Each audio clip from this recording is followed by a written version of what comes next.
दोस्तों, टाटा सिएरा एव का इंतज़ार सभी को है, लेकिन क्या आपने सोचा है कि ये सुरक्षा के मामले में कैसी होगी? आज ऑटो एनालाइजर्स पर हम देखने वाले हैं सिएरा का एक एक्सक्लूसिव सेफ्टी और क्रैश टेस्ट। अगर कभी ऐसी सिचुएशन आती है तो क्या इसका स्ट्रक्चरल लोहा और एयरबैग्स ड्राइवर को बचा पाएंगे? इम्पैक्ट के वक्त इसके हाई वोल्टेज बैटरी डिस्कनेक्ट और ऑटोमेटिक एयरबैग डिप्लॉयमेंट जैसे फीचर्स कैबिन को पूरी तरह सुरक्षित रखेंगे। लेकिन टाटा की हिस्ट्री देखते हुए रियल सिएरा से भी ऐसी हाई 5 स्टार सेफ्टी की उम्मीद है।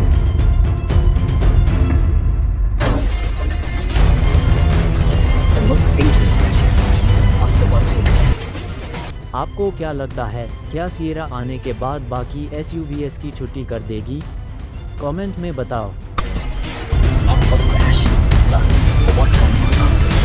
At Tata Motors, safety begins before the impact and endures long after it, preventing what can be avoided, protecting what matters when it can't,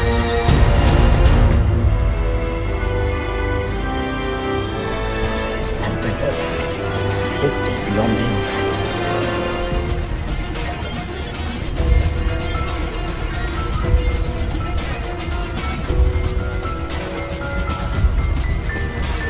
Because safety isn't proven at impact, it's proven in everything that follows.